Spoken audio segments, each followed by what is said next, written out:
Welcome, Herle Burlyites, and thank you, Ray Martini, pod theme song composer without peer. Ray had a single lyric to work with, and he nailed the shit out of it. But then, because he's a genius, he added the wow, wow, wow, wow at the end. Love it, Ray. Thank you for that song. I'd also like to thank Jazzy T in Saanich, BC for this recent comment about us on the Apple Podcast machine. Jazzy says that our show is witty and also serious. He loves that we're sweary, but also that we show affection. And then he rounds out all that love by reminding us that BC is as unique as Quebec, and when advanced mail-in voting becomes more normative, you ficking Laurentian elites will notice that the path to a majority runs through Langley and Maple Ridge, not Brampton and Brassard. Thank you, Jazzy T. We appreciate you giving a fic. All right, Herle Burlyites, let's get to this two-part pod. For part one, our guest is Senator Marc Gold. Marc is the government leader in the Senate with a long career in both academia and business. He's currently an adjunct professor of law at McGill and a noted expert in the area of constitutional law and the Charter of Rights and Freedoms. Marc has also held major roles in the Jewish community at the local, national, and international levels, including being the chair of the Jewish Federations of Canada. We're going to talk about the Senate, how it's working now, how it might work in the future under different governments. We'll also talk about Israel, the conflict with Hamas, the rise of anti-Semitism, potential new government there. Lots to talk about with Marc. Part two of the pod is our ever-lovin political panel with me, Jenni, Byrne, Scott, Reid, and the ghost of Toe Blake. Something's going right for us these last 10 days, and I'm giving the credit to Toe. We'll talk about the G7 and whether this global minimum corporate tax is going to become an election issue. The Fed seem to be spoiling for a fight with the Catholic Church, interestingly enough. Jason Kenney had a secret Sky Palace patio dinner, and because it's too much fun not to talk about Doug Ford, we'll figure out a way to do that. Plus, stick around for our Hey Yous. Marc Gold, welcome to the Herle Burly. So happy to have you on the pod today. Great to have you here. David, thanks so much. It's a delight for me. Thank you. Listen, you're in Montreal, are you not? I'm actually in Ottawa. I drove in last night because the Senate's sitting this week, so I'm at my apartment in Ottawa. You picked a terrible night to leave Montreal. Must have been a party last night. Well, I looked like it on TV. Well, I actually drove in from the Eastern Townships where I've been hanging out, and but I got here in time to catch the last period, I must tell you. So I'm all smiles this morning, David. Yeah, absolutely. Hey, I haven't seen you since the pandemic started. How you been? What have you been doing? Are you okay? Thank you for asking. I'm one of the lucky ones, David. I'm doing well. My wife Nancy and I are healthy. Our kids and grandkids are healthy. My 92-year-old mom is healthy. We've been spending most of our time in the Eastern Townships since the pandemic. We have a place outside of Sutton. It's just idyllic. So, and on top of that, I have work to do that I think is important and certainly challenging. So keeps me busy. So we're doing great. Thanks. Right. Thank you for asking. You're doing it all remotely. Your work? The Senate? A lot of, as the government representative in the Senate, I'm in the chamber most of the time. I think I've only participated in Senate sittings remotely on one or two occasions. I think it's important that I'm there. My two colleagues that share the responsibilities with me to represent the government are in Alberta and Manitoba, and we've asked them to stay home to avoid, having to fly in through multiple airports. So I'm there most of the time. Our committee work is typically done on remotely, and my team meetings are as well. We're trying to keep people home and safe, but we're right. getting used to it. Everybody keeping their clothes on? we're of a certain age. Nobody wants to see us other than well dressed. Trust me. Even my wife, my lovely wife Nancy, we've been together 45 years. She's seen enough. Oh man. Okay. So, the first thing I want to talk to you about is your band. Okay. You're in a band, and you have been in a band for a long time. It's called Hard Knocks. What kind of music do you guys play? Where do you play it? How does a person check out the Marc Gold Band? Well, it's not the Marc Gold Band. It's Hard Knocks. Yeah. Well, this particular band has been together for a number of years. The singer and guitar player, the other singer and guitar player in the band, Gordy, is my oldest friend. We've been friends for over 65 years. We were next door neighbors growing up in NDG. So, you know, it's wonderful to play with him. It's wonderful to have a friend that you know, we go back so far. We play, I guess it's kind of rootsy American music, for want of a better term. You know, tunes by Jesse Winchester, John Prine, Dylan, Russell Smith from the South, and a lot of unknown songwriters that we've come to know over the years from Tennessee. A shout out to a guy named Stuart Wright. You've never heard of him, okay? The Amazing Rhythm Aces did one of his tunes. We do about 35 of his tunes, and he's unbelievable. And a little bit of blues. I'm a blues fan, so you know, I sing a couple of Mose Allison tunes when the band lets me, and that's one of the bands. I've played in bands ever since I was 13, and it's family aside, it's the great love of my life. And you're an Americana act. I'm trying to categorize you now. You're an Americana act. I don't know what to call it, frankly. I mean, it's all about the songs, frankly. You know, it's sort of more country than rock, frankly. You know, in this particular band, I play mostly acoustic guitar. Although most of my life I've been, you know, an electric guitar player, and in other bands, you know, that are more sort of funk or R&B or blues bands, I you know, it's different. But these days, where do we play? I mean, these days we don't get together to play very much. We did a show at a small club in Montreal. But we're on YouTube. You can find Hard Knocks on YouTube, and you know, I hope you like it. If it's, you know, check it out. Songs are really good. That's so cool. Yeah. And what's your version of the what's your impression of the Herle Burly theme song as a piece of Americana art? I love it. I love it. Listen, I'm old. You know, I like rockabilly. I mean, I grew up on that. You know, you know, I still listen to the old Sun Sessions every once in a while. I think it's terrific. Yeah, it puts a smile on my face, David, every time I hear it. So.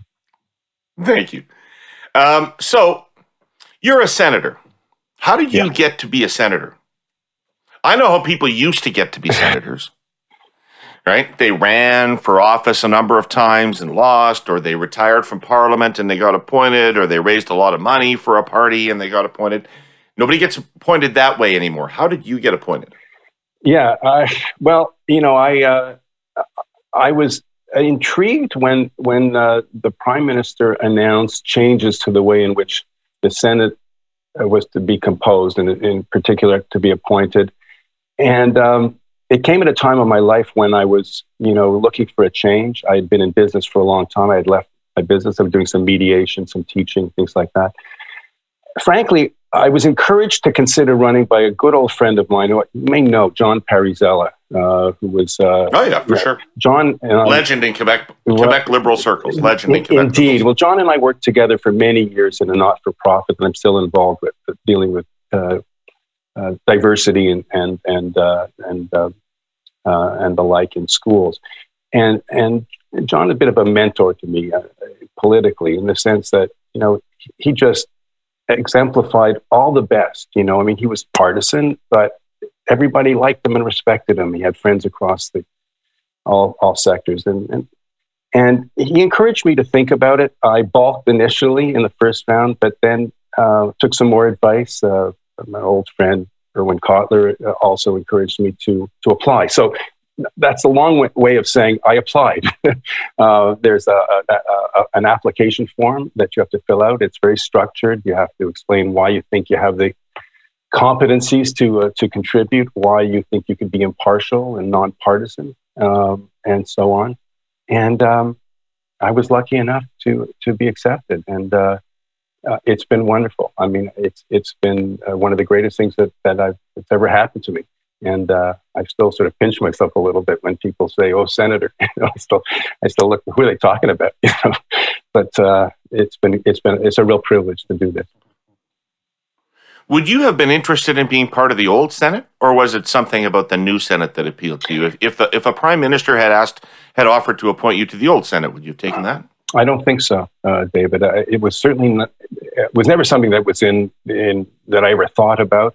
I taught constitutional law for many years. I still do from time to time, not these days, but no. The short answer is no. I have been lucky in life to be independent.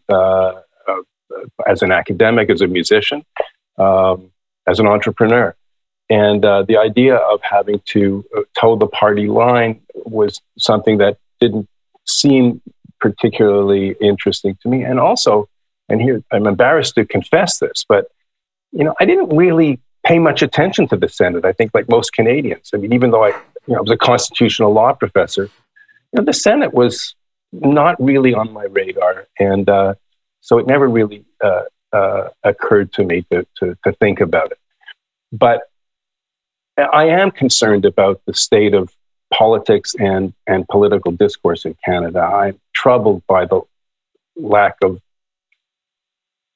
knowledge of and appreciation of what political life, how important political life is. And the delegitimation of the Senate troubled me, in those scandal-ridden years. So, when there was a chance to sort of take a fresh look at the Senate and contribute in some modest and small way to revitalizing it, it intrigued me. And I have to say, when I was filling out the application form, it struck me that this would be a good fit for me, and I didn't know for sure, but I think it is, and I'm glad to be part of it in a small way. Right. You weren't in for very long, and the government asked you to be the government representative in the Senate. Yeah. That position used to be called government leader in the Senate. But you're not the leader of anything, are you? That's right. Sure, I didn't mean that flippantly. No, you aren't, listen, right? I joke about it, but the truth is I have an enormous, it's not me, I and my two colleagues, Senator Gagne from Manitoba and Senator Benson from Alberta, and our team have an enormous responsibility to shepherd the government legislative agenda through the Senate. But we control no votes. We have no caucus to control. We have a lot of responsibility and very little power. It's sort of, there's something from Spider-Man that we could adapt to describe what it's like to, with great responsibility comes no power or something like that. So in fact, so I represent the government in the Senate, and I represent the Senate to the government, which is a part of the job which is not as well understood even by my colleagues, because we're a work in progress. It's for 150 years, the Senate was what we call a duopoly. It was government opposition, which meant, in practical terms, liberal and conservative. So there was a way of doing things. In many ways, it served Canada well. I'm not one who trashes the old Senate and says it's all that is new is better. I think that the Senate is better now, that it is less partisan and more diverse. But it takes a lot of getting used to, and that includes the government. They have to understand that the Senate is, it's as if we're in a perpetual minority parliament, the Senate. We are always negotiating pathways for the study and debate and ultimate, we hope, passage of legislation. Because we have no other tools except the powers of persuasion and the goodwill and the good faith of my colleagues. And I've been lucky that way. I have great colleagues in all groups and parties, and we're working well together. So the Senate has a lot of power. Yeah. Constitutionally. Absolutely. Has a lot of power, which it has almost never exercised because the members of the body understood that they did not have the legitimacy when they were appointed hacks and party representatives, that they did not have the legitimacy to overturn government legislation. What does this group think? Well, look, that's a great question. You'll allow me just to gently disagree that all senators appointed under the old system were bag men or women or hacks. There have been some extraordinary senators appointed who still sit in the Senate, frankly, and others. Oh my God, I was just joking, Mark. Many of them were friends of mine, and if hacks got into, if only hacks got into the Senate, I'd be there along with Dawson. I loved your interview with Dennis, by the way. I've learned a lot from that. Now, look, listen, I love a great joke, but I'm properly accused of, missing jokes. So, look, I think there is a growing understanding of a large number of senators, a great majority of senators, that although we do have the constitutional power and indeed the privilege of not being able to be fired and being appointed till 75, that we have to respect our constitutional role. And our constitutional role is to be a complementary institution, not a rival to the House of Commons. I think we're legitimate because we were designed to be a different kind of place and to perform a different kind of role than the elected officials. But you're right that at the end of the day, elected officials and government in particular has a right to govern. And we have a responsibility to make sure that regional interests are not unfairly compromised in federal legislation and policy, that minority rights and interests are not unreasonably and unjustifiably prejudiced, and to make sure that laws are properly studied and improved where we can.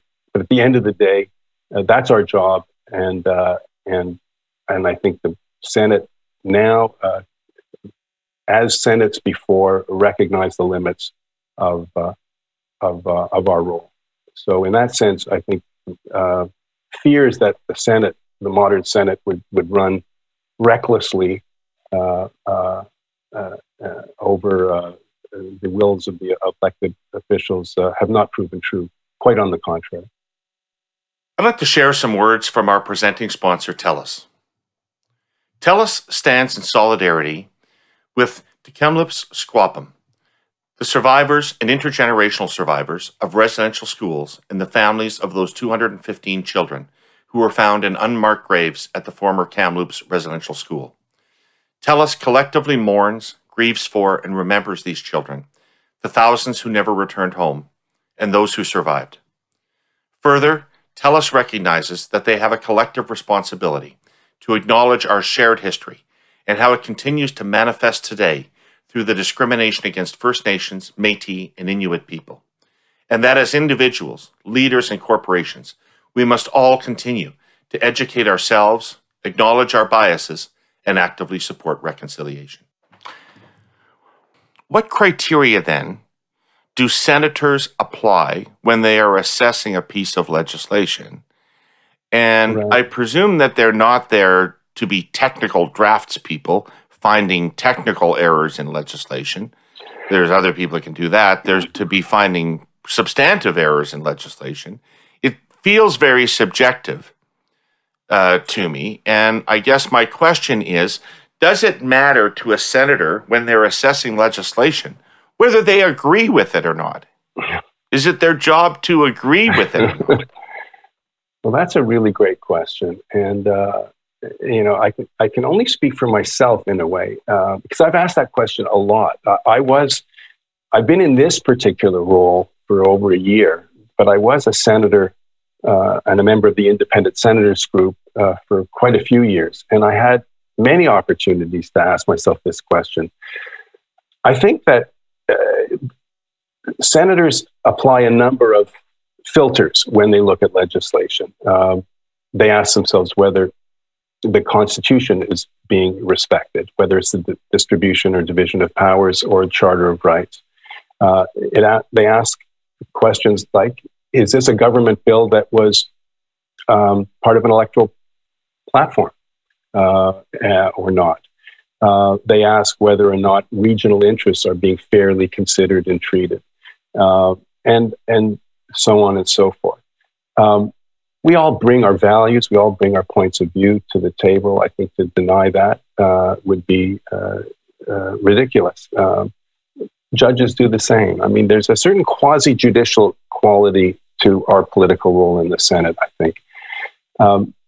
I think I've had the experience of not fully agreeing with a particular bill, but not only voting for it, but speaking in defense of it, because I believed, A, that the government had the right to legislate, that it is not our role to substitute our policy preferences for those of the elected officials.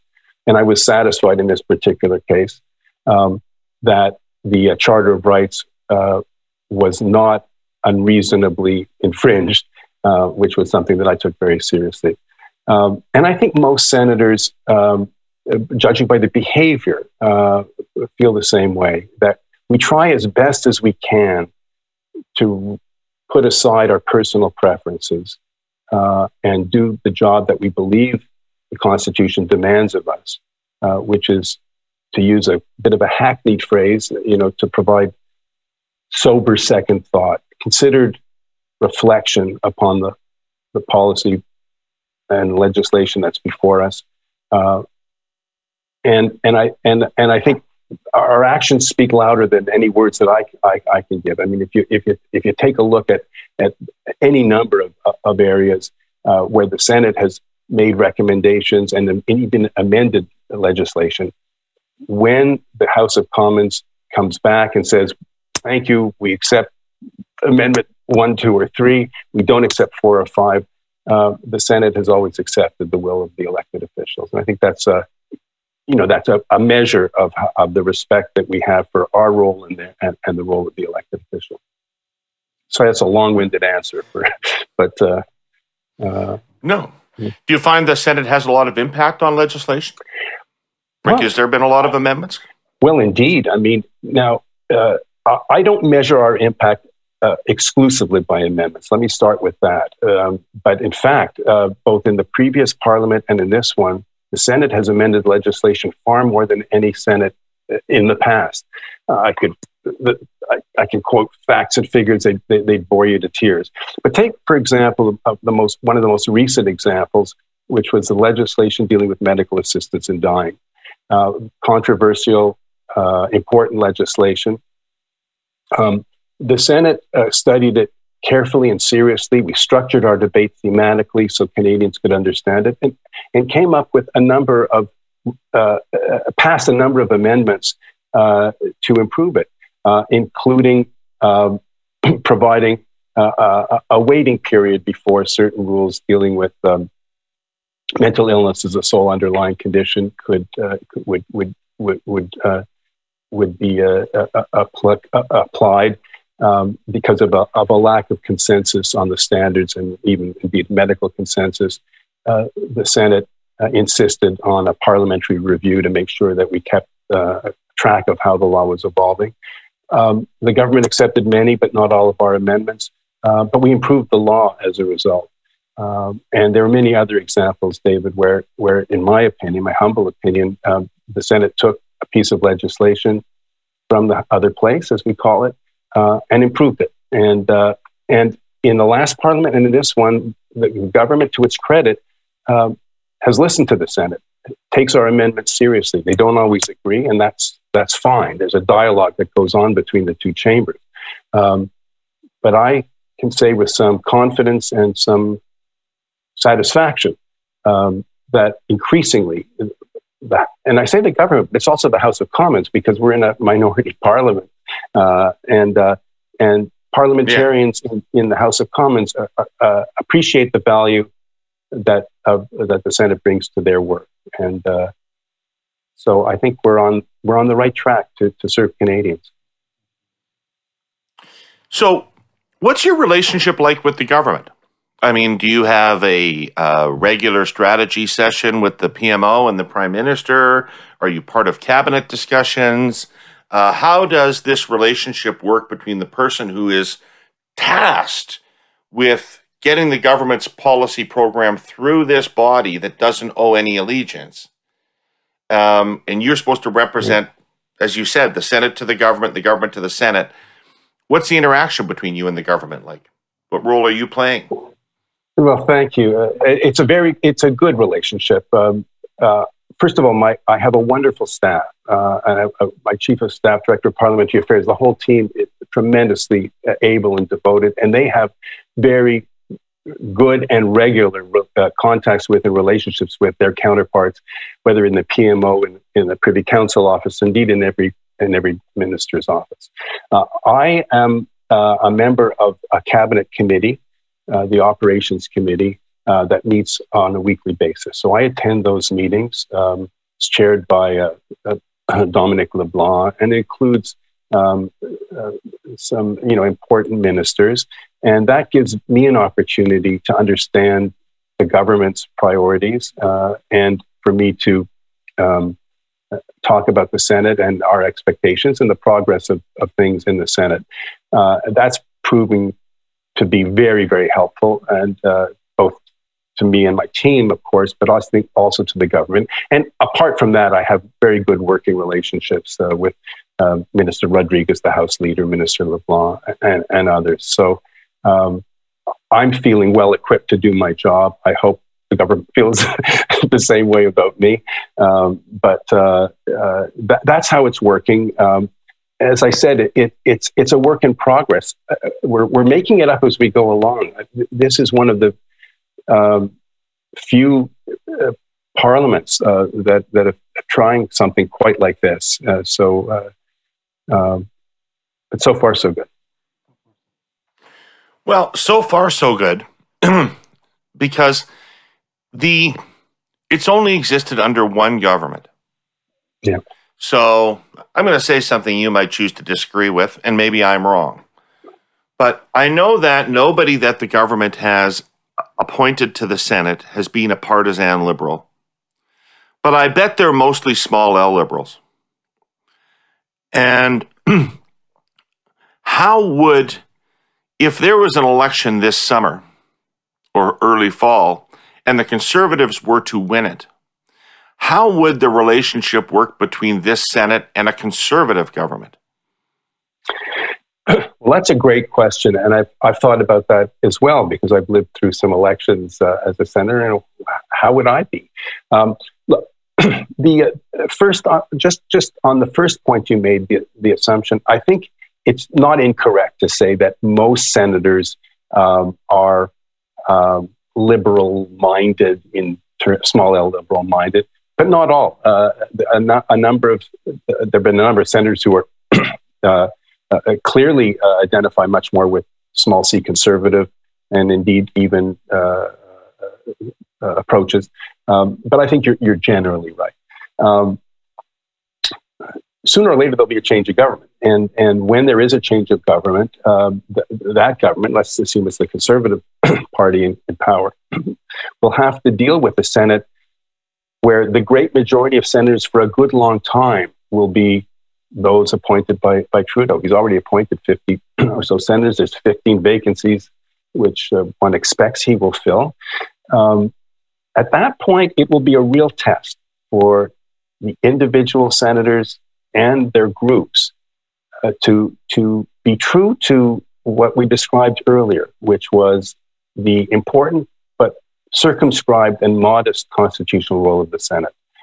I'd like to believe, I believe this of myself, but I only have 4 years left to go, so we'll see what happens. But I believe that faced with a different government, I would still apply the same filters, the same optique, as we say in French, through which I would view legislation. I would still ask the same questions, and I think I would still conclude at the end of the day that, like it or not, unless the law unreasonably infringes the Constitution or otherwise offends some basic constitutional value that we are duty-bound to uphold and promote, that I would speak out, use the bully pulpit to argue for changes, even use the procedural rules to try to slow down debate, to see if public opinion could be mobilized and make a difference. I mean, all of those things are legitimate political tactics, and I have nothing against them, as long as at the end of the day, the Senate allows bills to get to a vote, and we vote responsibly in light of our constitutional obligations. I would be distressed. Yes, I was going to back off distress. No, I would be distressed if, in fact, it turned out differently. Then this experiment to create a less partisan, more independent Senate would have been a failure. I don't think it will be. I really have confidence in my colleagues that they understand their role. And I've seen it many times. I have some very progressive colleagues in the Senate. The Senate kind of leans left, I think, is if you can. I don't like left to right. I don't find that helpful anymore. But it's a progressively oriented place, and there's lots of occasions. You take back to work legislation that we passed in the connection of the Port of Montreal. A lot of senators who voted for it didn't like it. Who likes back to work legislation? If you have any feeling for the life of working people in this country, but satisfied as they were that the constitutional issues had been properly addressed and that the government felt it had to do this, they yielded. And I suspect that the same would be true if legislation came from a different government. Whatever happened to the kazoos? Whatever happened to the kazoos that the senators were using when Alan McEachen was the leader there? I think to stop the free trade debate. You guys still have boxes of kazoos back there? You clearly know more than I do, David. I'm going to look for them. There are all kinds. When I arrived in the Senate, there were all kinds of stories about things that used to go on, but those were the bad old days. We're much more sedate and circumspect now. But I'll look for the kazoos. That would be fun. Thanks for the discussion on the Senate. Can we switch gears a little bit? Mm-hmm. I am super interested because of your background as a constitutional lawyer and a charter expert. I am really interested to hear your take on the new Quebec language law and the proposed constitutional amendments. Gee, thanks. Well, look, I don't mean to make light of it. It's a serious question. I have a number. Let me start with the constitutional side of things, because in a way that's easier for me to answer. And the answer to this is that I don't know whether or not Quebec's invocation of, in this case, it's Section 45 of the Constitution Act, the ability for one province to amend the Constitution unilaterally. I don't know at the end of the day what a court will decide. It will be litigated, it will be challenged, and down the road, the Supreme Court will decide. I think there is a very credible and strong case that Quebec can do this. I think in that regard, I think what the Prime Minister said was correct. The Constitution back in 1867, it was carried forward into the 1992 Constitution, clearly contemplated provinces in some areas being able to amend their own constitutions unilaterally without the concurrence of Parliament, much less of other provinces. That said, there is another section of the Constitution that clearly contemplates both province and the Parliament of Canada having to agree with regard to minority language rights, and this is Section 43(1). And there's a equally good argument that you would have to use that. Indeed, it's clear that you could use that and it would apply. So the interesting question, which has never been litigated, is whether or not the fact that there are two possible routes to amendment allows one or the other to be used, or whether the existence of one precludes the other.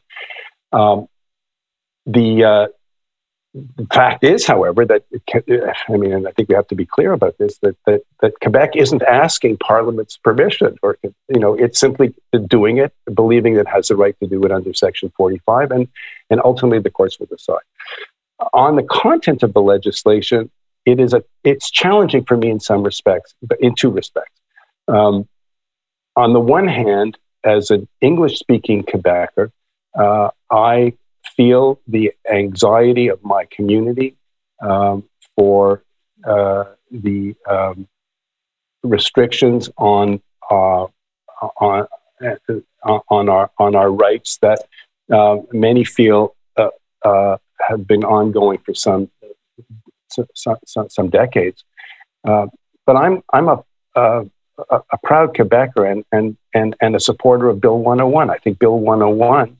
The original wasn't the original one. It was Bill 22 under the Brassey government. Bill 101, I think, saved Canada, and I think helped a whole generation, my kids' generation, and certainly my grandchildren's generation, become much more integrated into Quebec society, and that's to the benefit. This was not Levesque's intent. Pardon me? This was not Levesque's intent. Well, they may not have been, but Levesque was a great Democrat and a remarkable figure in many, many ways. So there are things about Bill 96, that aren't that are not so bad. I mean, it could have been worse, I suppose, if you want to put it that way. There are other aspects of it that I think are troubling. There's a degree of power given to certain bureaucratic institutions that I'm not sure is warranted. But at the end of the day, the government of Quebec has the right to do this.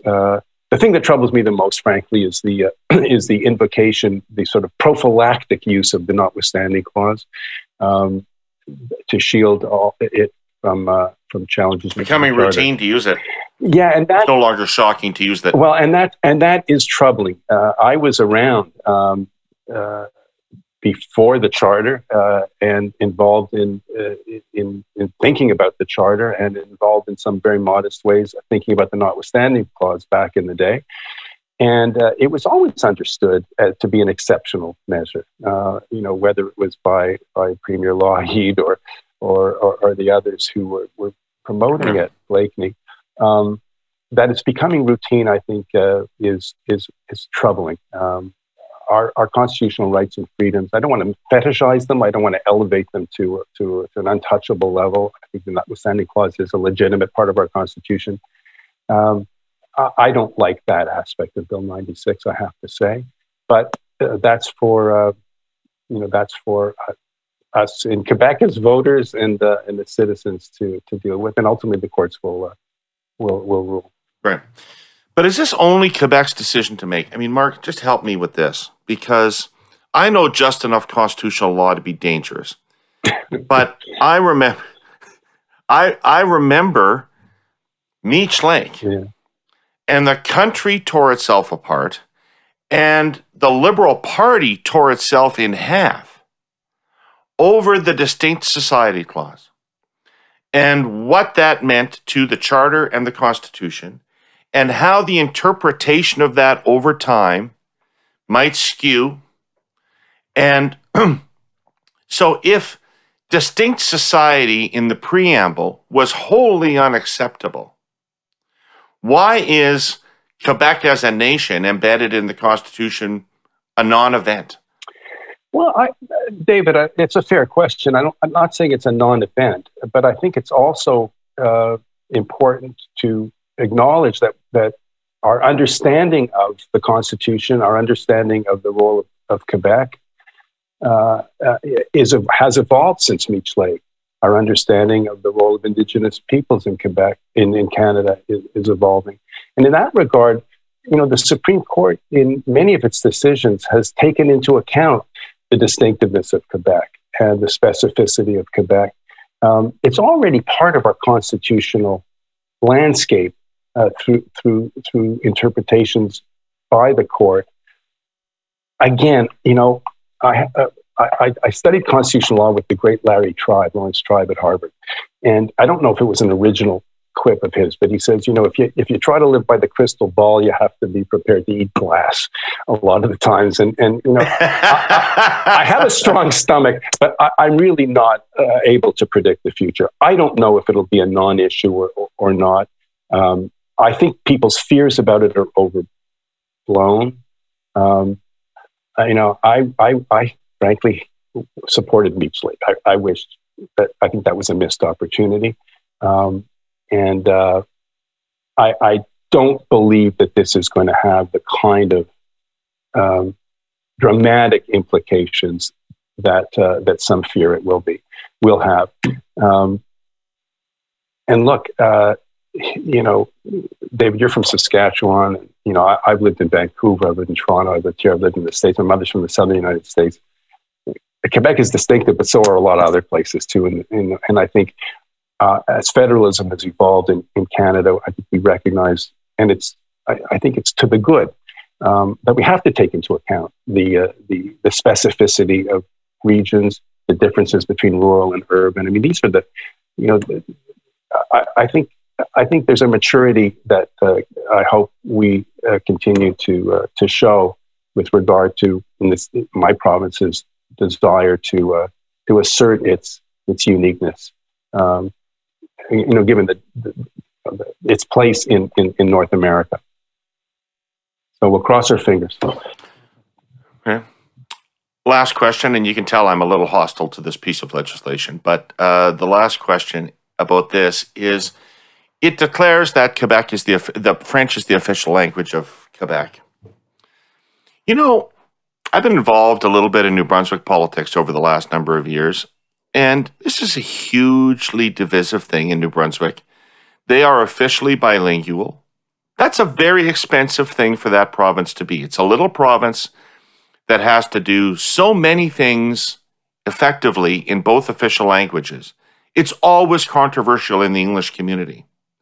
And then the Quebec comes along and says, we're only English, we're only French. That's the official language of Quebec. Does the Quebec government and Quebecers care what message that sends to New Brunswick, for example? Well, David, look, I don't speak for the Quebec government, and I'm not really connected to the Quebec government. And I was very pleased when New Brunswick chose to amend the Constitution to become bilingual.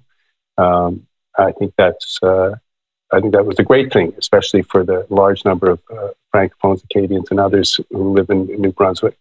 I'm a Francophile. I mean, I love the fact. I was born and raised in Montreal. I was gone for many, many, many years. Happy to be back, and I love the fact that I can live in French in Quebec. The practical reality is that in Alberta, the language is English, and in Quebec, the common language is French. The important thing, though, is, and I think this is something that we have to remember, is that the constitutional rights, minority language rights, as protected in the Constitution, whether in our political institutions or in educational institutions, remain protected by the Constitution. And nothing, in my judgment, that Quebec may do in terms of Bill 96 changes that. So I hope that the rest of Canada understands that the position of French, in Canada generally, and even in Quebec, needs to be protected. Look, I'm a Canadian. And forgive me, I'm a Boy Scout. I want us to all live together and be happy. Right now, from the perspective of the government of Canada, I think, as the Prime Minister said, it would appear as if, from a legal point of view, Quebec has the right to do this, so long as constitutional rights remain protected in Quebec. And for the rest, let's hope that Canadians continue to show an understanding one for the other, that we have to in order to live together. This is a very large and diverse country, and there are big differences between provinces and governments. And I don't know. I'm not really answering your question, but no, you are, and it's actually a perfect segue into where I wanted to go with you next, which is, yesterday we heard about this horrible accident in London, Ontario. Yeah. Accident. Why am I calling it an accident? We heard about this murder in London, Ontario, where this guy drove over 5 people and killed 4 of them, apparently because they are Muslim. Omar Alghabra was tweeting yesterday that there's rise in Islamophobia and anti-Muslim sentiment. I know that that's also happening in terms of anti-Semitic activity in Canada and around the world, that there are increasing instances of violence against Jewish people, of harassment of Jewish people, etc. But is there a rising hate problem, and what might be causing it? Well, first of all, I mean, my deepest sympathies and condolences to the Afzal family and to the community in London. What a horrible tragedy. Unacceptable act of hatred. And yes, sadly, there seems to be a rise in hate-motivated crimes, yes, against Jews, against Asians, against Indigenous people. Is it a rise, or is it just getting more attention?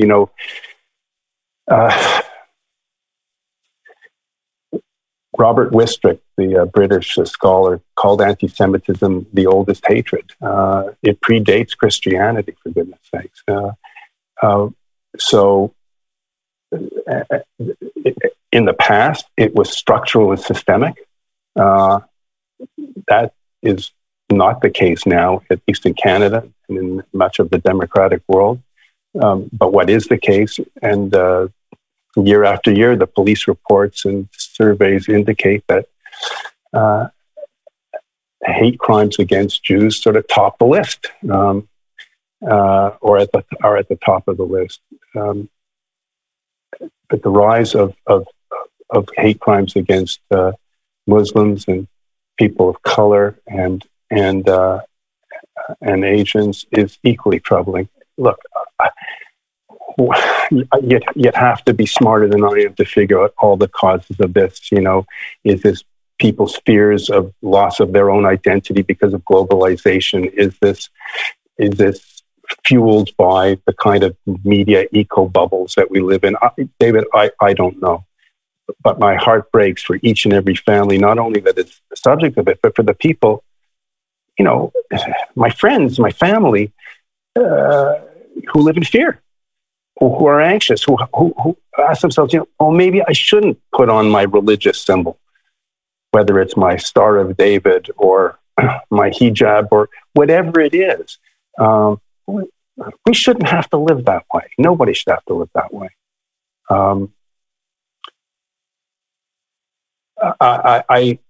There are specificities in each case. I mean, there are things one can say about anti-Asian hatred and trace it to some of the rhetoric around the COVID pandemic. There's no question that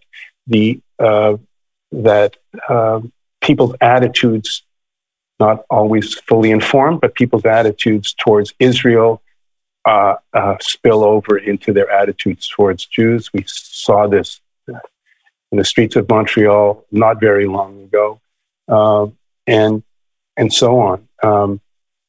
If it explains things, it certainly doesn't justify them, and they need to be condemned regardless of who's the target.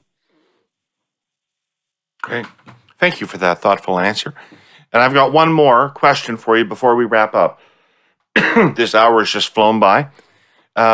This last question is, and if you're not don't feel up to answering it, don't, because I'm springing this on you, and it's not your area of expertise particularly. But it appears that never stops me, David. You know? No, I know. Listen, I have to answer. I mean, I'm sorry, I'm going to just intervene and self-indulge you. Forgive me, but as government representative in the Senate, I answer all. I'm on question period for 30 minutes, and with rare exception, all questions come to me, and as if I'm supposed to know everything about everything. But so go for it, David. I'll do my best to skate around your question. Well, here we go. All right. It looks like there's a new government forming in Israel. Mm. None of us will know who these players are. Mm. But for people like myself, and I will state this clearly, for people like myself who think that Netanyahu's approach to the Palestinians, to settlements, and has done more to undermine Israel's reputation around the world than anything, and are looking for a change in Israeli policy in that area, are we to be optimistic? Well, that's a great question. I'm not an expert either. I think it is a very interesting development. You have a group that has come together to try to form a government. It's not quite a done deal yet. The Knesset still has to vote, but it includes a very right-wing politician, Bennett, a middle-of-the-road former journalist, Lapid, and for the first time, not only an Arab party representing the government, but an Islamist party joining the government. This is an extraordinary development, and it shows, in a way, to your point, that politicians putting aside strongly held differences out of a desire to form a new government and to try to chart a new path for Israel. How stable this government will be, assuming it does have the mandate to form a government, it remains to be seen. Speaking as a Canadian, as a Jew, and as a representative of the government, I can say, the only hope for the peoples, for the Palestinians and the Jews who live in Israel, and it is for a two-state solution. That's the only way in which everyone can have a decent, dignified life, free to chart their own course. It seems so elusive, but it remains the only hope. Now, I think it's fair to say that it takes two to tango. In fact, and it's not. There are more players than just two, and there needs to be some changes, both in leadership on all sides, in order to create conditions to get to that place.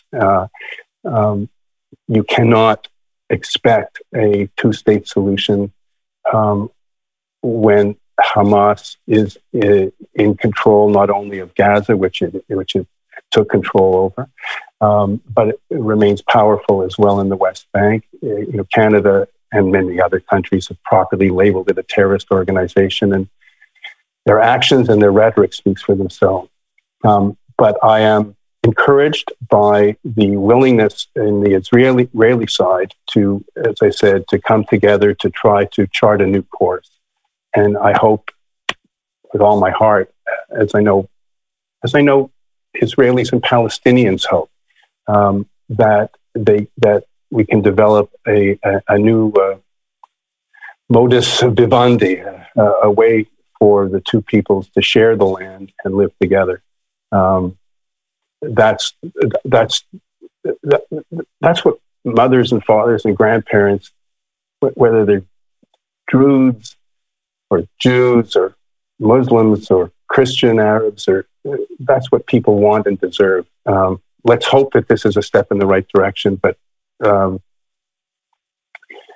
it's really too early to tell.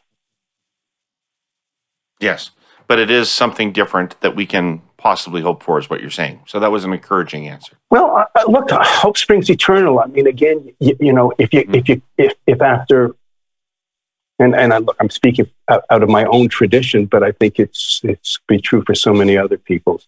You know, if you've got to stay optimistic, you've got to hope for the future. You've got to hope for a better world. Otherwise, you know, as well just jump off a bridge. It's a tragic. I've been in Israel many times. I have family there and very close friends there. I have, in so many ways, my heart bleeds for the people, Jews and Arabs alike. It's a tragedy to see how horrible life has been for generations now in that area, and one can only hope that things get better for everybody. And I hope that, you know, frankly, without overstating what Canada can do, but Canada, I think, has been and can be, you know, a positive force. You know, our so-called honest broker role. You know, again, it sounds a bit cliched, but it's important. That, you know, Canada has good relationships, strong relationships with Israel, and it's a strong supporter as well of Palestinians. And that's what, you know, we need more Canadas to play a role. So to help Israelis and Palestinians find a pathway forward.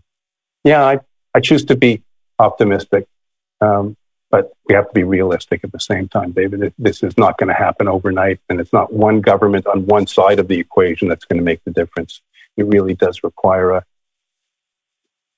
transformation of the narratives that have unfortunately got. Yeah, it's not even necessarily that a signed document would end it, right? I mean, there is a mentality change. You have to go in. You have to look at what's being taught in the schools. You have to look at what parents are telling their kids. You have to, you know, it's going to take a long time for the narratives to change, where folks have to just accept that they can't have it all, and that Jews have a right to live in their ancestral homeland, and Palestinians have a right to have a home of their own where they have lived for generations and generations and generations. And until both sides accept the legitimacy of the other's narrative, incompatible though they are in their maximalist sense, there's no hope. But, you know, and look, I have to confess that I know the Israeli side more than I do the Palestinian side. I have more friends in Israel than I do in the West Bank, for example. I mean, that's understating the point. But there's been enormous progress within Israel in the educational system and the like. But it hasn't yet been fully matched and realized in leadership on the other side. And so we'll continue to work. Canada will continue to work, I hope, to try to bring sides together. But ultimately, it's up to the people of the region.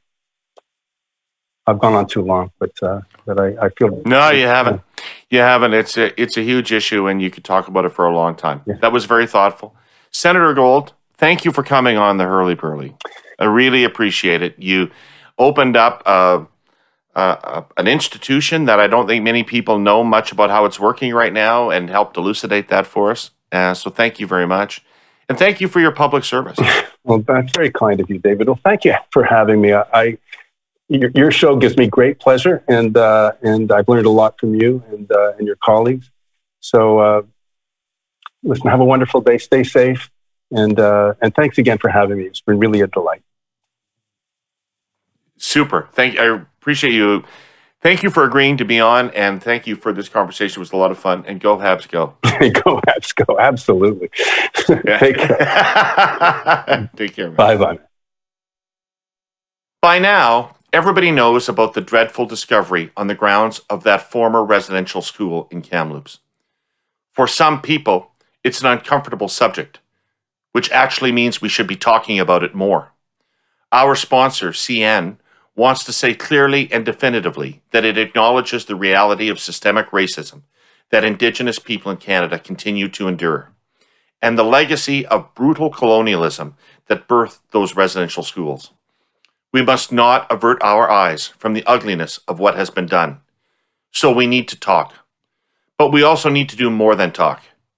CN operates within or adjacent to nearly 200 different reserve lands of more than 110 First Nations and Métis territories in 8 provinces. It is alive to the concerns and needs of those communities. The railway encourages Indigenous-owned businesses to partner with CN as preferred suppliers.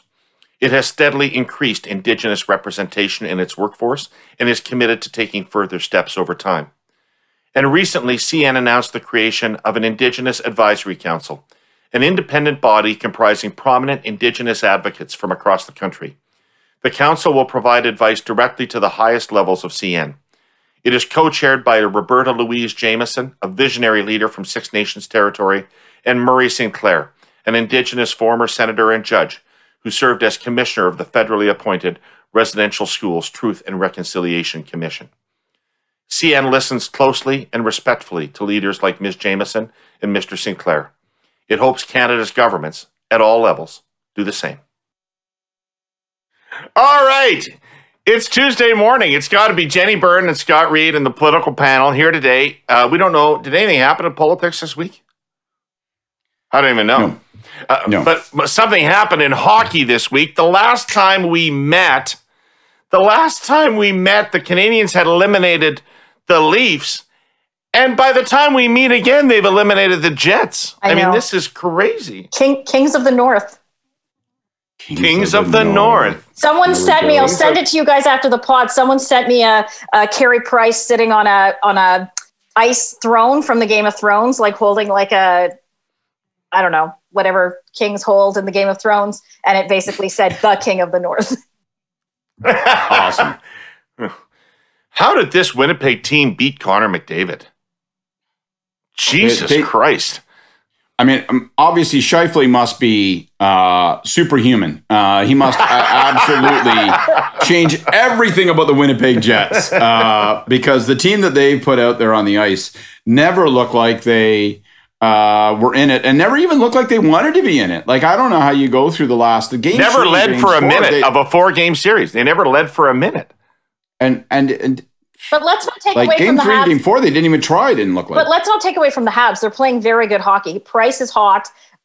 Their lines are playing hot. Like, I think it's not just about the other guys. It's Montreal has found a groove, and we all kind of bitched during the regular season, but they found their groove now. So, like, I just want to say, to Philip Dano and Joseph Marmia, and to all the other, to Corey Perry. I just want to say I'm sorry. I was wrong. For the whole regular season, I was like, these fucking deadbeats can't score a goal. All they do is skate around. They just occupy skates. And now these guys, just like Bergevin said he built the team for the playoffs, and there they are, close checking, control the puck, frustrate others. Did you just compliment Bergevin? I didn't really. Even that was tongue in cheek. I can't bring myself in that fucking. Well, wait a second. They came within a point of missing the playoffs.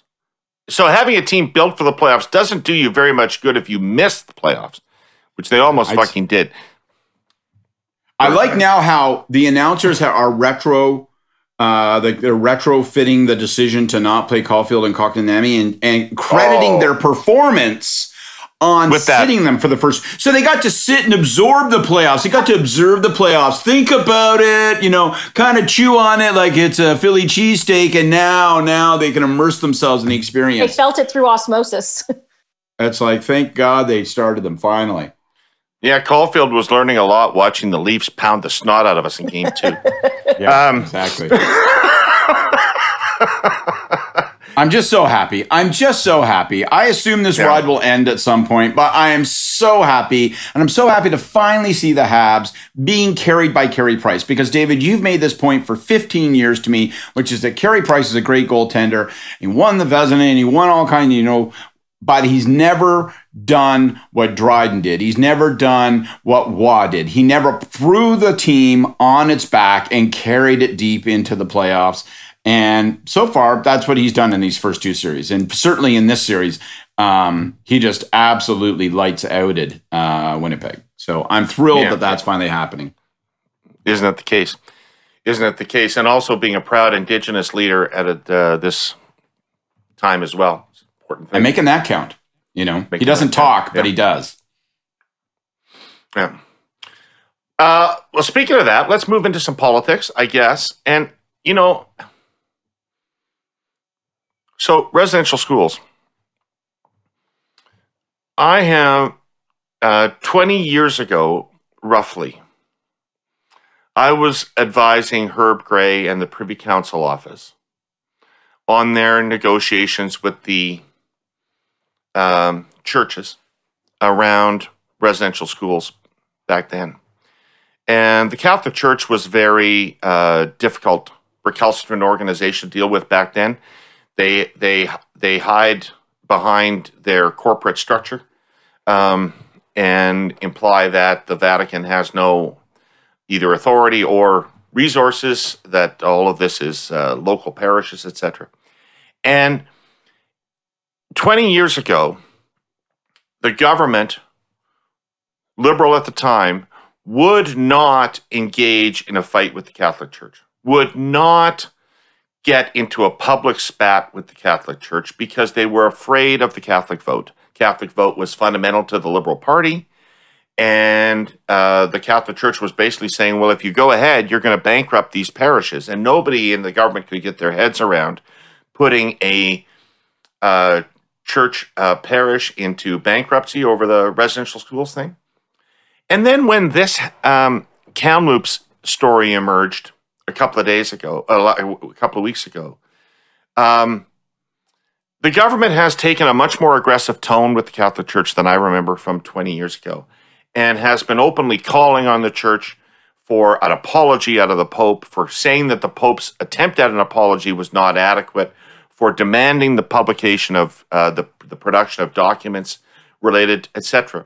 It's a much more aggressive tone, and I'm wondering what's happened to the politics of religion in Canada that the Liberals are no longer afraid of the Catholic Church.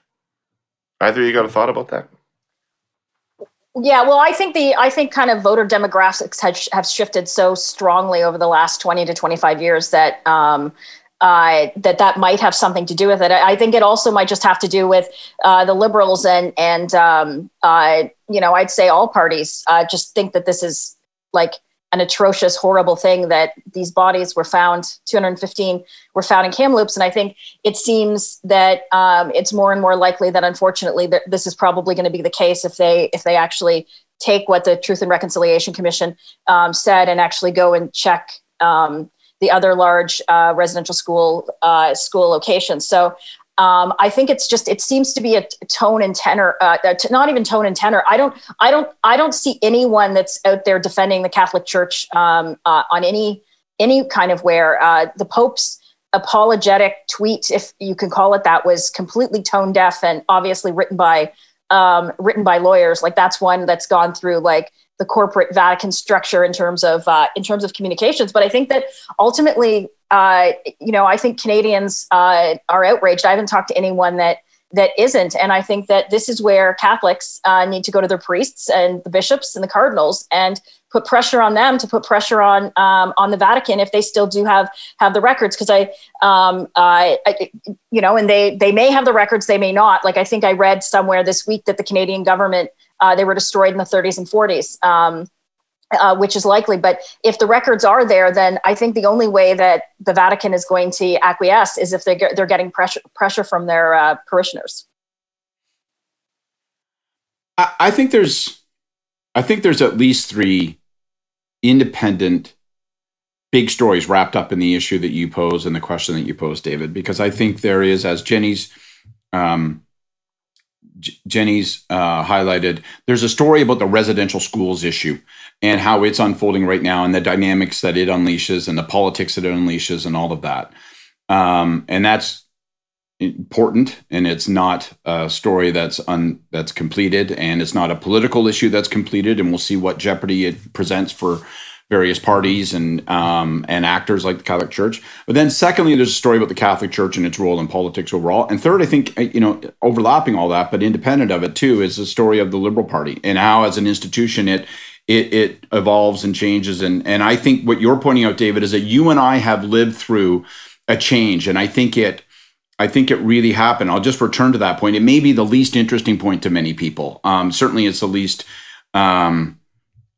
it pales in comparison to the issue of residential schools and the anguish that people went through and how we're going to try to address that and come to grips with it. But just in terms of the institution of the Liberal Party and its capacity to reinvent itself and reinvent its voter coalition, I think, Jenny's right. The demographics of the Liberal vote has shifted. When you and I started in the Liberal Party, David, like I have the same story from 20 years ago. I can remember finance bureaucrats talking about, well, because of the way that the Catholic Church is structured, what would happen is you would end up bankrupting a parish. You'd have to pick a parish, bankrupt the parish. Why would you do that? Ultimately, what does that prove and all this stuff? And I'm kind of, I'm an Orangeman from Eastern Ontario, from Prince Edward County. I'm like, we're going to bankrupt one parish? That sounds like a good fucking start to me. That's what I'd call it.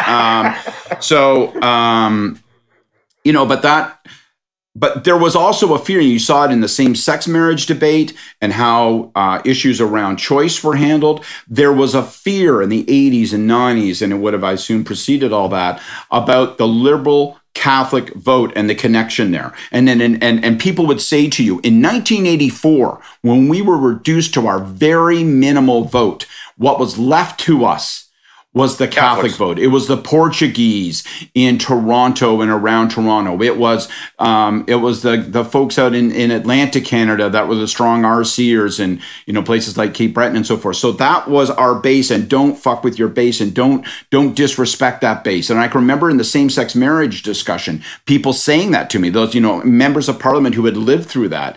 And there was a delicacy and an anxiety about how we would handle those debates as a consequence. And residential schools was one of them. And that's gone now. Like, that is gone. And so, yeah, the issue demands that a political leader who's interested in self-preservation like Trudeau would say, I'm looking for the Catholic Church to do more. But I also think that, the way he said, we're now a pro-choice party, like that happened, and that was able to happen because the voter coalition of the Liberal Party had changed. And they no longer fear the Catholic vote, but they no longer had to rely on it. And so I just think that's an interesting dynamic. None of that speaks to the power of the residential schools issue and what needs to happen and the way that the Catholic Church needs to be dragged into the public square and held to account. But I do think from a pure political hack standpoint, it's an interesting evolution. Lots of parties aren't able to reinvent themselves over decades in that way. They're trapped with a voter coalition that dissipates and disappears, and then the Liberal Party of Britain. Right. Well, Jenny, did you have any? What was the, when you were in government? What was the relationship with, if anything, with the religious community and organized religion? Did you have any conflict? Not that I can think of. Not that I can think of coming. Not that I can think of offhand. In terms of, I'm sure there were policies just like you guys had that. Different segments of the population obviously did not like, but nothing really comes to mind in terms of that. But I think religious communities are just the same as every other community. They might have their choice issues. So you're talking 20 years ago, and we've talked about this with same-sex marriage. Never an issue I think in our lifetime where public opinion has changed so quickly. Like, this wasn't a generational change. This is a decade-long change. Like. People that supported, that were against same-sex marriage in like the early 2000s openly support it now and have for years, which is great. But I think that religious communities are the same. Like, if the 2008 election, the surveys that always came in, I fucking hate those surveys that come in and caused us numerous problems. So I would basically try to, if they come in on fax machines or the mail, I would try to get them and hide them from the policy people who relished answering these fucking surveys. But I remember after the 2008 or 2007 was the final vote on same-sex marriage. And then, so you have a year later, the vote on, or the election. And the questionnaires that came in from the different fellowships, the Evangelical Fellowship, the Catholic, fellowships. Like you know what it's like. We get hundreds of these different organizations. And I remember looking, and of course they had certain things like, you know, what's your position on same-sex marriage? What is your position on abortion? But then past that, because the issue had been decided, Harper had already said, we'll have a vote. If it loses, we're never bringing this forward. And that was that. So they were talking about things like the environment and homelessness and you know, policies that would put families first and what have you. So I think that religious communities just, if there's not, everyone thinks they're going to vote just solely on, if you belong to a different church, solely on abortion or solely on same-sex marriage or solely on another religious issue. And what's deemed a religious issue. And I just don't think that's the case. And I think that's been the change in kind of the voter dynamic as well. Can I just shift the conversation one stitch, Dave? Sorry. Well, sure, I was going to moving it just to a slightly different place. I mean, I think that Trudeau's been fortunate this past week in that the Catholic Church has decided that it wants to engage and argue on this issue. That, you know, that Cardinal Collins came out and said, well, you know, the Prime Minister's out of line when he talks about, you know, our disposition and sharing of records, and then the misinformed. Misinformed. And then, you know, and then Jenni talked about the Pope's tweet. I think that is to coin a phrase, a gift from God for Trudeau politically, because it allows him to be the protagonist in this, right? And you know, to the point where 20 years ago, people were fearful of taking on the Catholic Church. Now, of course, they look at it and say, "Well, thank goodness! Like it's an opponent from central casting, and it helps Trudeau." But I think in some ways, like, I don't understand, and maybe this is a small thing, and maybe people don't. On that issue of properly funding the search for graves, why is it that it took a week for that decision to get announced? Like, I don't, just in the terms of, like, you know, running government, running issues management, responding to this, you know, that happens on a Friday. It's not till the next Thursday or Friday the government gets around. We did a podcast in the middle of it saying, you know, my God, surely they're going to come forward and say that and adopt that and recommendation and say, all right, we'll properly fund it. And, you know, they estimated at 1.5 million at some point, and I think they put tens of millions against it now. And like, I don't understand why they couldn't have executed on that more rapidly. So Trudeau's good on this stuff. All right, these issues where, you know, there's apologies involved, where there's where you have to demonstrate empathy, where you have to say, I get the public emotional vibe on this, and I'm in concert with it. He's dynamite at that. He's born to play the leadership role that requires in that way. But I still found in the midst of this, like, just from a matter of like government execution, they did something in 7 days. They could have done it in 2 days. And I didn't understand that. And I wonder if that's going to beg trouble going forward. Like, what does that betray about how they're addressing this issue and thinking about it internally within the machinery of government?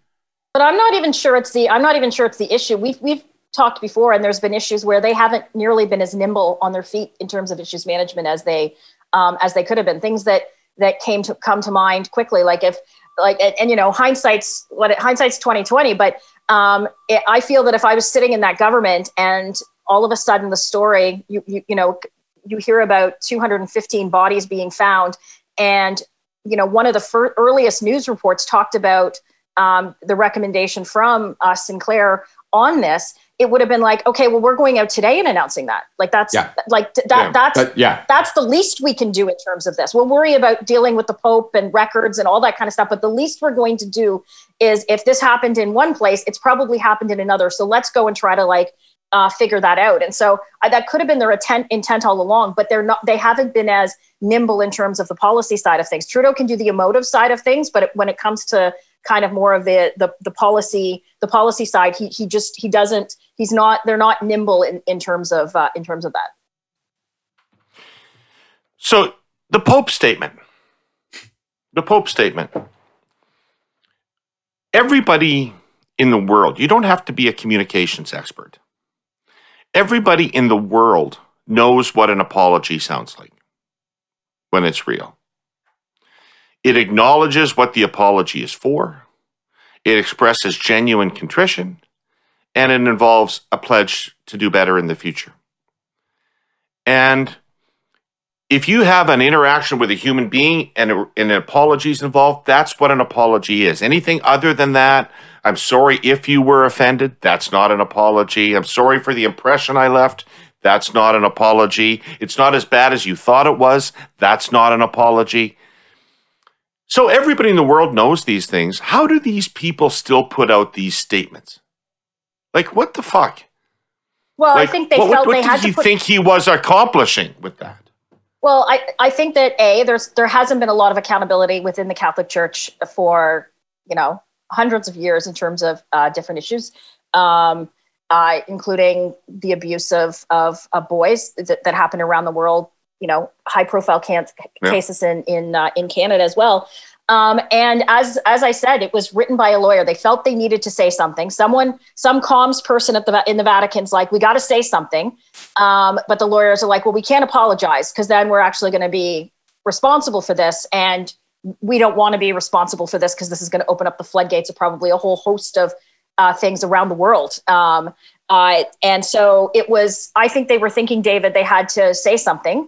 And this was sanitized through lawyers. This is all, as Scott said, this is the Vatican is a bureaucracy. It's not like, it's not like going into a church where, you see the priest and the person part-time that does the gardening and cleans the pews once a week.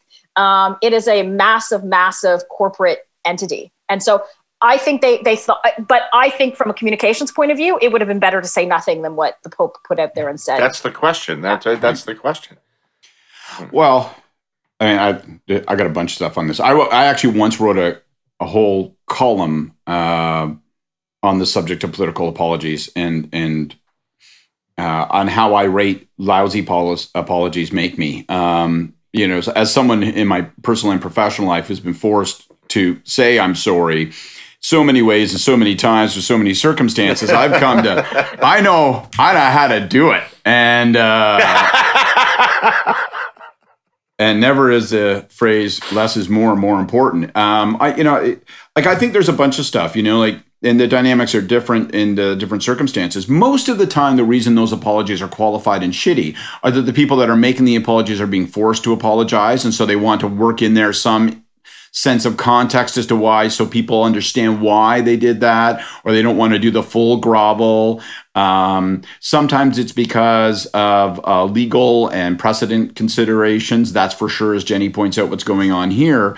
And then there's the bullshit and all those things. Plus, there becomes what I call boardroom writing and boardroom dynamic, right? Which is that you're responding to something that's happening in the world, but it actually gets matriculated within a room, within a boardroom, at a table with 3 or 4 people and someone on the conference call, usually a lawyer or general counsel's calling in on the star-shaped telephone. And you sit there and they go, okay, well, no, don't say that. Okay, don't, no. If you're going to say that, then you have to say if in fact this is proven, and so you get into a thing where you're like, well, if I can just persuade, like Cardinal Collins says they're on fire there in Toronto, so we have to say something. And well, if we say, well, we're standing with them, I was like, no, with is wrong. With is not.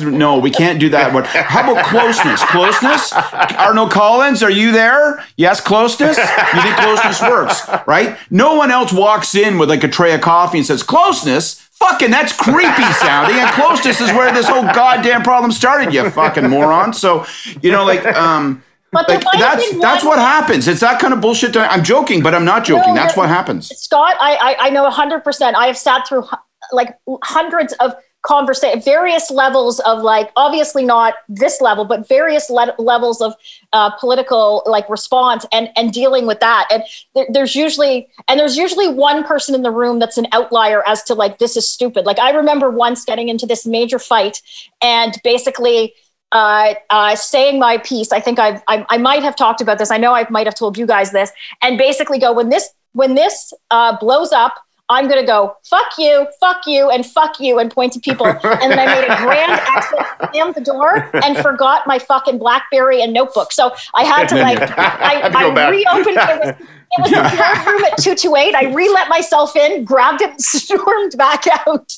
But that's exactly how you describe it. Is exactly how these things go down. And then it ends with someone going, okay, who got that? Who got all of that down? Who's got the pen on this now? Yeah, that's right. Yeah, and it's like, oh, okay. Scott, so Scott, you can turn that around then? You can turn that? Okay, great. So we're going to turn that around and we're going to release that. And it meets some kind of bullshit relative test of that room, of 228, a boardroom which I've also sat in and written those terrible things, Jenny, as you just articulated. And then you put it out in the real world and people go, well, why would you, like, they say what you said, David. They say, well, if this is all you can bring yourself to say, then just say nothing. Then say, just go fly a fucking kite, because that would be better. Yep. So interestingly, Jason Kenney, who's experienced in politics and has faced more accountability than the Pope generally, gave an equally shitty apology. This week on a much smaller issue. But, you know, he and his cabinet and advisors were out in the Sky Palace having some wine, some Jameson, some whiskey, and dinner on white tablecloths. And so the picture comes out. He has to look at it and say, okay, this is fucking brutal. And it calls for an apology immediately. I got to kill this story dead. Instead, they fight it for like 5 days. Instead, they fight it. Nothing to apologize for. Nothing was the wrong done. And then they pop up and they do a half-assed apology, which is one of these things. I'm sorry for the impression. He spent most of the apology diminishing the offense. I regret the perception that was left by the dinner. Was I believe? See, this is not an apology. Yes, like that is not an apology. No, and it was better though than earlier when they were saying that Jameson's is kind of a low grade, not very expensive whiskey. So it wasn't really really highfalutin in the Sky Palace. They were slumming it with the Jamesons. So at least yesterday's was a bit better. I think though it sounded like, and watching this kind of from afar, it sounded like his cabinet ministers, the two that came out publicly over the weekend and did interviews about the incident. It seemed that the interview with the one cabinet minister, she came out on Sunday and said, well, I expect, or Monday morning, expect an apology later today or tomorrow from Premier Kenney. I think his own cabinet boxed him in and forced him to give the apology yesterday. And by the way, this Sky Palace story would have been, take away COVID and the fact, the hypocrisy and what have you. And you guys all know what I think of politicians and hypocrisy during COVID. This would have been a story for Jason, regardless of kind of old boys club sitting in the Sky Palace. Like, let's not forget this Sky Palace, which is, I think they call it, it's actually the term is the federal building, is what torpedoed Alison Redford's career. Yeah. Right. Yeah. So, just before we leave the apology thing, I mean, on the other side, why don't people recognize what a powerful thing a genuine apology is, and how much forgiveness there can be for people in public life if they're genuinely contrite about an error that they've made. People are very forgiving, but politicians never want to do it. People can recognize that intellectually, but emotionally in the moment and in the circumstance, they don't, I mean, it comes down to, they don't want to take responsibility. They don't want to acknowledge that they erred. They don't want to acknowledge that their judgment was incorrect. They want people, it's just like like one of my kids, like it literally is. It's that I want people to understand that there's a reason that I did this. I didn't do a bad thing. I did something, for a reason, and it's all bad impulse. And now we've gotten into a world of performative politics and performative apologies over the years, and so people are equally cynical about the perfectly crafted apology. And so people kind of go, well, we have to be careful that we don't fall into that trap either, of, doing the Bill Clinton bottom lip butt. I'm sorry, and you just go, well, that's equally for. So how do you pull off the, I think it starts with, you actually have to realize you shit the bed and feel badly about it. And if you don't, then it's going to be awful hard to get you there. Jason Kenney did not feel that he shit the bed. He felt that he was being done dirty by having people blast his photo around. He was mad about it. He didn't want to do it. That's why it took days and days and days. And that's why when he finally came out, whether he was pushed by his cabinet, as Jenni said, or just by public opinion, he kind of just reluctantly spat it out. And it's a half apology uttered late and under protest, and it is seen as such. So it gets him nothing. He might as well have just said, I'd like to let you know that the Jameson's was tasty and you can kiss my giant ass, and it would have accomplished the same thing. Well, and it's very unfortunate because Jason had, I feel, started to turn a corner with the announcement of the reopening plan. People are, patios are open, stores never shut, store capacity went up. He announced that the Stampede, although at a lower capacity and like not the fanfare that it has been in years, was going to go forward. So he was actually having a really good week, probably the best week he's had since the pandemic. And this kind of stepped on it. And I think that conservatives in the West, I know I say this every week and it's like a beating a dead horse. I really truly believe when the dust settles after the next election, the next day, that night, people are going to have to look west, because I think that Alberta and the prairies are a much things are changing. Things are changing there. I saw that there was a Nanos poll out, and it's for the full prairies, David. So you can kind of pipe it. You would know this better in terms of sample size. But the numbers that were out are like the Tories at 37, which is extremely down. The Libs at 23, the NDP at 26, and the PPC, the People's Marxist Party, is sitting at 7%. And that's not even asking about where the Western Separatist Party would be. So if I'm sitting both in Jason Kenney's Sky Palace office, or I'm sitting in Aaron O'Toole's office in the OLO, I'm looking that Alberta, the dynamics there are completely shifting and have been over the last several months. And incidents like these can't help. As I think, Aaron O'Toole's carbon tax doesn't help. Jason Kenney's Sky Palace and stuff like that isn't helping the Conservative cause either. By the way, my two Catholic friends, in keeping with the theme of this entire episode so far, Jameson's is the Catholic whiskey. So, you can make an argument that the Catholic Church has been at the root of all these problems all week long. So I just hope you two have a little bit of introspection. Maybe pour yourself a glass of Bushmills, David, and straighten yourself out.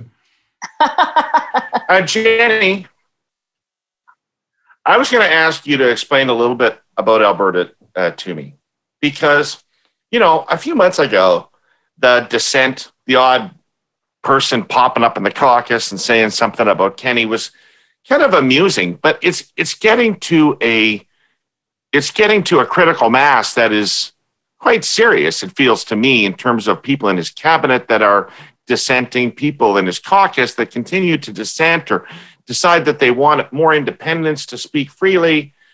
And then, Brian Jean, I know he's not that important a guy, but he was part of the coalition. He comes out with this thing yesterday about Kenney has got to resign. Jean. It's Brian Jean. He's from Northern Alberta, not from Northern Quebec. I was going to ask how that important Brian is, too. Jean, sorry. What is the end game for these people? Are they trying to elect Notley? Or what do they think is going to happen? I don't think so at all. And I don't think this is an Alberta thing. I think this is obviously a caucus thing. And so Jason's obviously had issues with his caucus. You might have found it amusing. I never have. I like Jason quite a lot. But he's obviously got caucus issues. And we saw the 16 MLAs that signed the letter back months ago in terms of the pandemic response and the reopening plan or the lockdowns. You've seen now 2 cabinet ministers that have publicly come out and said, talked about the Sky Palace. My guess is probably there are a lot more. If you weren't sitting in that picture, you probably feel the same way that those 2 cabinet ministers feel. You're just letting them kind of carry the water on the issue. So I don't think it's an Alberta issue for Jason. I think it's a caucus issue. And coming from having worked in government, especially with the Harper government, we've talked about this before. Caucus was very, very important and very central. And there was a very good relationship with caucus for the most part. And to Scott's point of it not being his apology yesterday not being genuine, that will not help him with caucus if it truly is a problem. And once you've kind of lost caucus, there's no bringing them back. And the sense that I get in watching Jason publicly is that he doesn't fully comprehend having, well over a quarter, if not more, of your caucus who have been willing to publicly come out and criticize aspects of your leadership is actually unheard of. It doesn't happen very often. We've all had caucus members that have come out and we've had to deal with it, but they're usually one-offs. Like it's rare that this happens in numbers. Like I can remember when I worked for the Alliance, this happened under Stock. They went and created a whole new movement, and one thing led to another, and it drove to the merger.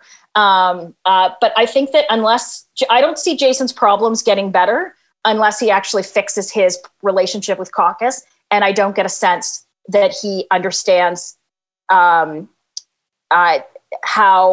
bad I think his relationship with caucus is, if that makes sense.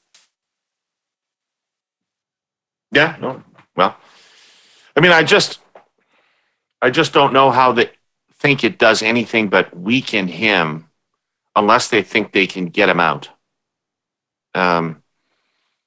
Because, they're doing such a good job of undercutting him that by the time he gets to the next election, his own party will have done so much of the work on him. He's got a long runway, though. He's still got 2 years before his election, which is a long time. I think if he was sitting in the Ontario election cycle, I'd be a little bit more worried if I were him, but he does have 2 years to kind of course correct. And I think that runway probably is a salve to the internal critics where they can rationalize to themselves that they can speak out publicly, take a run at him, hopefully affect and influence him and his agenda without necessarily jeopardizing the next election. But if it were a year or 15 months from now, and they're, that Jean letter comes out 15 months from now, like it's a much more disruptive political event, I would assume. Yeah. So, and he announced yesterday, his actual announcement yesterday, though, was for a referendum on equalization, which will be on October 18th, in terms of it'll run parallel with the municipal campaigns in Alberta. And so I think this is going to be something that I think is a good idea. This comes out of the Fair Deal panel that he struck right after he was elected, which came up with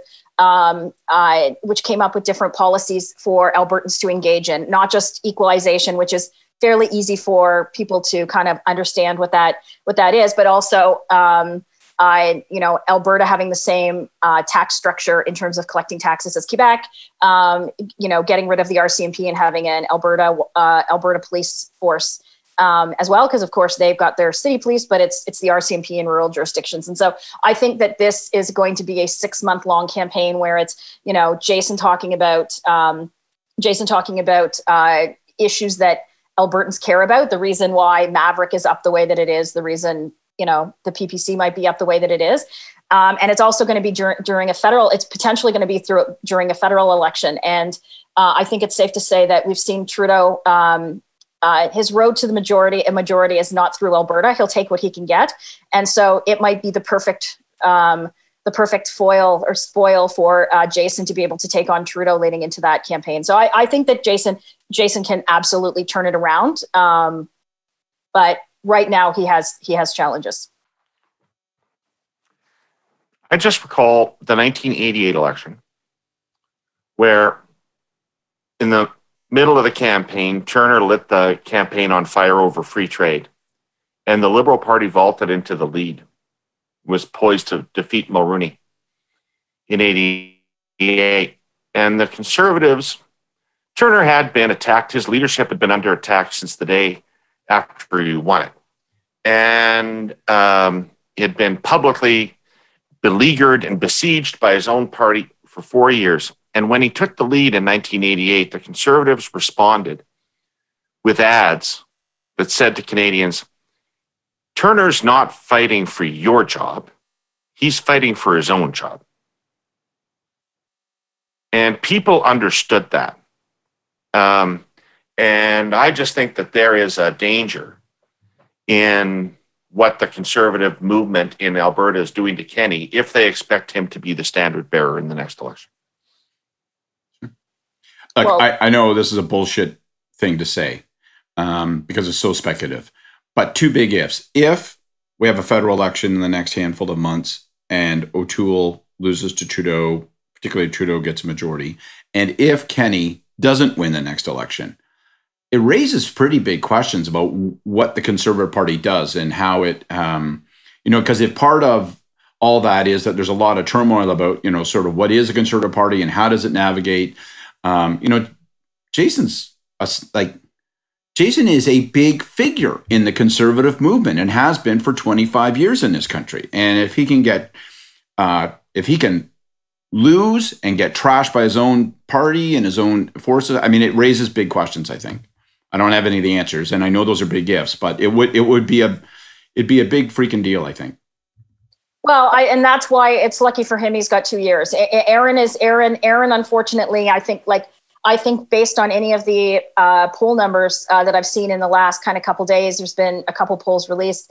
I still maintain that if I was Trudeau, now is the sweet spot to go in terms of getting your majority. So I think that ultimately Jason can go and run the equalization campaign, do his messaging there, probably scrap with Trudeau and the feds over the course of the next 5 months leading into that.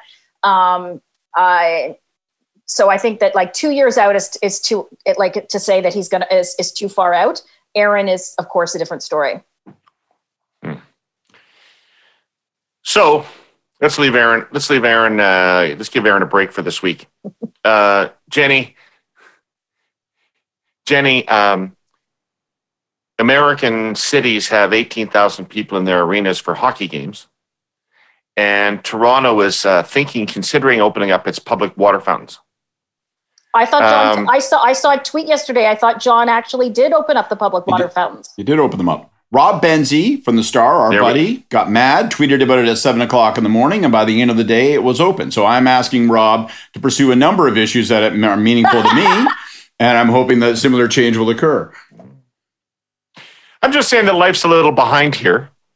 Life's a little behind. As someone that just spent months down south, it is absolutely night and day difference in terms of how people live. And I've been in a cross section of states. I've been in Florida, I've been in New York, I've been in California, and I think people here, especially in Ontario, don't fully comprehend that the world has opened up. Not only in hockey, or 18,000 at the Golden Knights game. You've got 140,000 people, I think, or 40,000 people at the Indy 500. You've got concerts starting back in Florida. So yes, it is. This here is a much different world than what one would experience being down south. But Doug Ford has a new health advisor. Dr. Williams is gone, and Arthur is in. So maybe this will be a change.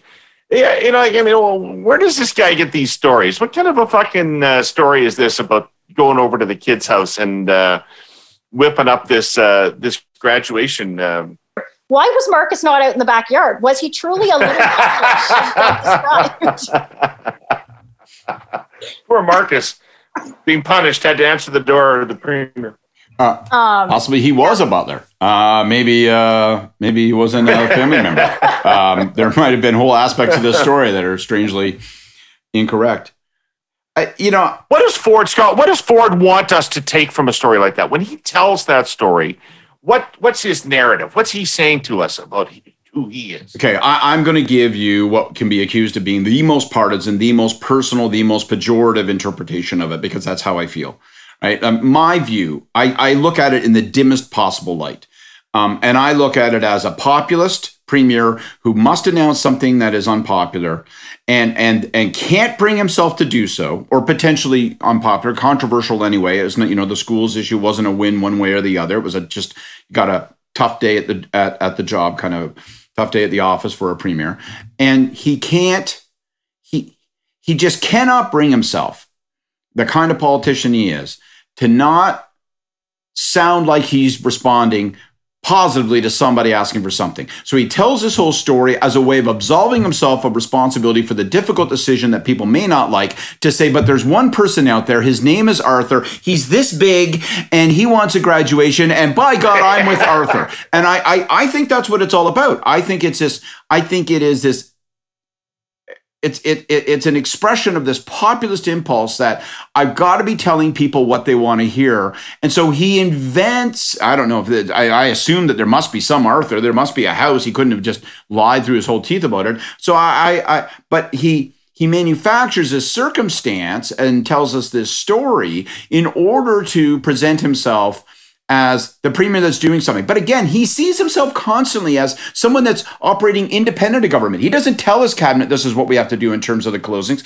He asks them. He doesn't say to people, we're doing this on schools. He has to say, well, and I think there should be graduations, therefore. He hasn't spend any money to make that possible. He hasn't talked to anybody that's in charge of managing the graduations. He hasn't thought about what happens to Alice, who actually sits in the office and answers the phone at the public school, and suddenly he's getting 141 calls saying, when is the graduation and how are my kids going to be safe? And what the fuck is going on here anyway, Alice? None of that. He doesn't care about any of that because he's just this populist impulse to tell people, see, I'm actually the good guy here. Don't hate on me. I'm the good guy. And when I have to do bad things, it's not my fault. I think it is the precise opposite of leadership. So I take the dimmest possible view of that whole story.